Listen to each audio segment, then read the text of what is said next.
ಆ, ನಮಸ್ಕಾರ ಫ್ರೆಂಡ್ಸ್. ಇವತ್ತು ತೋಟಕ್ಕೆ ಹೋಗಕ್ಕೆ ಮುಂಚೆ ರ್ಯಾಬಿಟ್ ಫಾರ್ಮ್ಗೆ ಹೋಗಿದ್ದೆ. ರ್ಯಾಬಿಟ್ ಫಾರ್ಮಲ್ಲಿ ಯಾವ್ಯಾವ ಥರ ರ್ಯಾಬಿಟ್ಸ್ ಇದ್ದಾವೆ, ಯಾವುದಕ್ಕೆ ಉಪಯೋಗ ಆಗುತ್ತೆ, ಸೊ ಅಂತೆಲ್ಲ ನೋಡಿದೆ. ಆಮೇಲೆ ಯಾವ ರೀತಿ ಕೇಜ್ ಎಲ್ಲ ಕಟ್ಟಬೇಕು, ತೊಗೋಬೇಕು, ನಿಪ್ಪಲ್ಲೆಲ್ಲ ತೊಗೋಬೇಕು ಅಂತೆಲ್ಲ ತೋರಿಸಿದ್ರು. ಕೇಜು ನಾವು ಇಲ್ಲೇ ತೊಗೊಳ್ಳೋದಕ್ಕಿಂತ ಮಾಡಿಸ್ಕೊಂಡ್ರೆ ಒಳ್ಳೇದಂತ ಹೇಳಿದ್ರು. ಮತ್ತು ಮುಂಚೆನೇ ನಮ್ಮ ಮೇವೆಲ್ಲ ರೆಡಿ ಮಾಡ್ಕೋಬೇಕಂದ್ರು. ಹಾಗಾಗಿ ಒಂದಷ್ಟು ಮೇವನ್ನ ಅವ್ರ ಹತ್ರನೇ ತೊಗೊಂಬಂದೆ, ಒಂದಷ್ಟು ಕಡ್ಡಿಗಳನ್ನ. ಇದು ಅಂದರೆ ಮೇವು ಹಾಕ್ಕೋಬೇಕು, ಮೊಲಗಳಿಗೆ ತುಂಬ ತಿನ್ನೋಕ್ಕೆ ಈಸಿ ಆಗುತ್ತೆ ಅಂದ್ಬಿಟ್ಟು ಹೇಳಿದ್ರು. ಸೊ ಹಾಗಾಗಿ ನಮ್ಮದು ಬಾಳೆ ಹಾಕಿದ್ನಲ್ಲ, ಬಾಳೆ ಆದಮೇಲೆ ನೆಕ್ಸ್ಟು ಬಾಳೆ 15ಕ್ಕೆ ಹಾಕಿದ್ದೀರಿ. 15 ಆದಮೇಲೆ ನೆಕ್ಸ್ಟು 10 ಅಡಿಗೆ ಇದನ್ನು ಹಾಕೋಣ ಅಂತ. ಸೊ ನಿಮ್ಗೆ ಗೊತ್ತಿರೋ ಹಾಗೆ ನೋಡಿ, ಅದೆಲ್ಲ ಕಸ ಎಲ್ಲ ಇದೆ, ಕಸ ಎಲ್ಲ ತೆಗೆದು ಮತ್ತು ಇದನ್ನು ರೆಡಿ ಮಾಡಿ ಈ ಕಲ್ಲಿಟ್ಟಿದ್ದೀನಲ್ಲ, ಈ ಕಲ್ಲಿಂದ ಆ ನೇರ ಅಲ್ಲಿಗೆ ಬರುತ್ತೆ, ಹುಣಸೆ ಮರದ ನೇರ ಈ ಥರ ಇರೋದನ್ನು. ಸೊ ಇವಾಗ ನೆಕ್ಸ್ಟು ರೆಡಿ ಮಾಡಬೇಕು. ಸೊ ನೀರು ಬಿಡೋಣ ಅಂತ ಹೋಗಿದ್ದೆ, ಬಟ್ ನೀರನ್ನ ಸ್ವಿಮ್ಮಿಂಗ್ ಪೂಲ್ಗೆ ಬಳಸ್ಕೊಳ್ತಾಯಿದ್ರು. ಅಂದರೆ ಸ್ವಿಮ್ಮಿಂಗ್ ಪೂಲ್ ತುಂಬಬೇಕಾಗಿತ್ತು, ಹಾಗೆ ತುಂಬೋ ತನಕ ತೋಟದ ಕಡೆ ಬೇಡ ಅಂತ. ಯಾಕಂದರೆ ಇವ್ರದ್ದಾದ್ಮೇಲೆ ನಾವು ಯೂಸ್ ಮಾಡ್ಕೋಬೇಕು. ಹಾಗಾಗಿ ಸ್ವಿಮ್ಮಿಂಗ್ ಪೂಲ್ ಕ್ಲೀನ್ ಮಾಡಿದರು. ಆಮೇಲೆ ಬಾತುಗಳೆಲ್ಲ ಆಟ ಆಡ್ತಾಯಿತ್ತು. ಈ ತೋಟದಲ್ಲಿ ಫಾರ್ಮ್ ಸ್ಟೇ ಇದು ತುಂಬ ಚೆನ್ನಾಗಿದೆ. ಸೊ ತುಂಬ ಆದ್ಮೇಲೆ ಮಾಡೋಣ ಅಂದ್ಬಿಟ್ಟು ನಾನು ಅದು ಜಾಗನ ರೆಡಿ ಮಾಡೋಣ ಅಂದ್ಬಿಟ್ಟು ನಮ್ಮದು ಮಾರುತಿ ಕೃಷಿ ಉದ್ಯೋಗದ್ದು ಬಜರಂಗಿ 4ನ ಅಂದರೆ ಅದರಲ್ಲಿ ರೆಡಿ ಮಾಡೋಣ ಅಂತ ತೊಗೊಂಡೋದೆ. ಯಾಕಂದರೆ ವೇಸ್ಟಿ ಗೊತ್ತಲ್ಲ, ಅದು ಏರ್ಔಟ್ ಆಗಿದೆ, ಪಂಪು ಏರ್ಔಟ್ ಆಗಿಲ್ಲ, ಬಂದಾಗಿದೆ. ಹಂಗಾಗಿ ರೆಡಿ ಮಾಡೋಣ ಅಂದ್ಬಿಟ್ಟು ನೋಡೋಣ, ದೊಡ್ಡದಿಲ್ಲ ಅಂದರೆ ಇದರಲ್ಲೇ ಮಾಡ್ಬೋದಲ್ಲ ಅಂದ್ಬಿಟ್ಟು ಮಾರುತಿ ಕೃಷಿ ಉದ್ಯೋಗಲ್ಲೇ ಇದನ್ನ ರೆಡಿ ಮಾಡ್ತಾಯಿದ್ದೀನಿ. ತುಂಬ ಆಳ ಉಳ್ಮೆ ಆಗುತ್ತೆ ಇದು.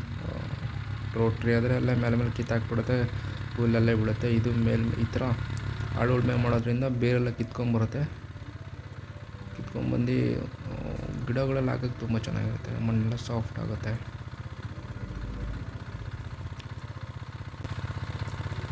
ತುಂಬ ಚೆನ್ನಾಗಿ ಎತ್ತಿಗೆ ಸಮ ಇದೆ.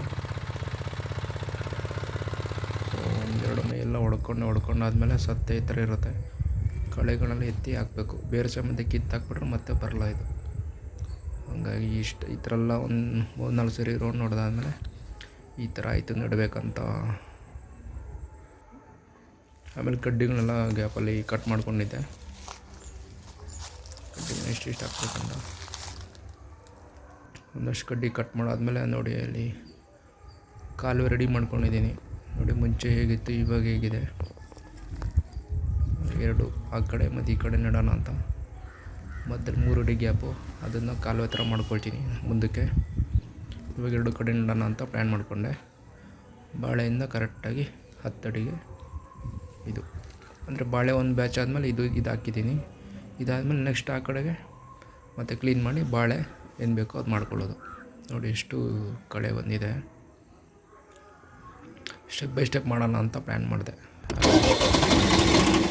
ಗ್ಯಾರೇಜವ್ರು ಫೋನ್ ಮಾಡಿ ಹಂಗೆ ಹಿಂಗೆ ಅಂತ ಹೇಳಿದ್ರು. ಸ್ಟಾರ್ಟ್ ಮಾಡಿ ನೋಡಿದೆ, ಸ್ಟಾರ್ಟ್ ಆಗಿಲ್ಲ. ಮತ್ತು ಅದು ಏರ್ಔಟ್ ಮಾಡೋದು ಗೊತ್ತಾಗಿಲ್ಲ. ಸ್ಟಾರ್ಟ್ ಮಾಡಿ ಆಗದಿದ್ದಕ್ಕೆ ನಾಳೆ ನೋಡ್ಕೊಳ್ಳೋಣ ಅಂತ ಈ ಕೆಲಸ ಮಾಡೋಣ ಅಂತ ಬಂದೆ. ಮತ್ತು ಆರೆ ತೊಗೊಂಬಂದು ಗುಳಿ ಮಾಡ್ಕೊಂಡಿದ್ದೀನಿ ಕಡ್ಡಿ ನೆಡೋಕ್ಕೆ. ಸುಮ್ಮನೆ ಗುದ್ಲಿನ ಮಾಡಿದ್ರೆ ನೀರು ಬಂದರೆ ಆಯಿಸಿದಾಗ ಏನಾಗುತ್ತೆ, ಅದು ಬಿದ್ದೋಗ್ಬಿಡುತ್ತೆ. ಸೊ ಹಾಗಾಗಿ ಆರಿಲ್ಲೇ ಗುಳಿ ಮಾಡ್ಕೊಂಡಿದ್ದೀನಿ. ಮತ್ತು ಆ ಕಡೆಯಿಂದ ನೀರು ಬಿಟ್ಕೊಂಬರ್ತಿದೆ. ಮತ್ತು ಗುಳಿ ಮಾಡಿ ಈ ಥರ ನೋಡಿ ಕಡ್ಡಿಗಳನ್ನೆಲ್ಲ ಈ ಥರ ಡಿಸ್ಟೆನ್ಸ್ ಕೊಟ್ಟಿದ್ದೀನಿ. 2 ಅಡಿ 3 ಅಡಿ ಆ ಥರ ಮಾಡಿಕೊಂಡು ಈ ಥರ ನೆಟ್ಟಿದ್ದೀನಿ. 2 ಕಾಲುವೆ ಆಗಿದೆ, 2 ಲೈನ್ ಆಯಿತು. ಸೊ ನೀರು ಬಿಟ್ಕೊಂಡು ಎಲ್ಲ ನೆಟ್ಟಿದ್ದಾಯಿತು.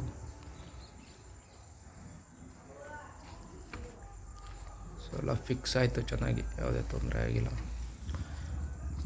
ಅದೇ ಇದು ಮಾಡ್ತಾ ಇರೋದು ಮೊಲಕ್ಕೋಸ್ಕರ. ಮೊಲಕ್ಕೆ ಬೇಕಲ್ಲ ಫೀಡು, ಹಾಗಾಗಿ ಇದೊಂದು ಭಾಗ ರೆಡಿ ಮಾಡ್ಕೊಳ್ತಾ ಇದ್ದೀನಿ. ಸೊ ಇದು ತೋಟದಲ್ಲಿ ಇದೆಲ್ಲ ಇರಬೇಕಲ್ವ, ಹಾಗಾಗಿ ಎಲ್ಲ ಮಾಡ್ತಾಯಿದ್ದೀನಿ. ಅಷ್ಟರಲ್ಲಿ ಟೈಮ್ ಆಯಿತು, ಹೊರಟೋಣ ಅಂತ.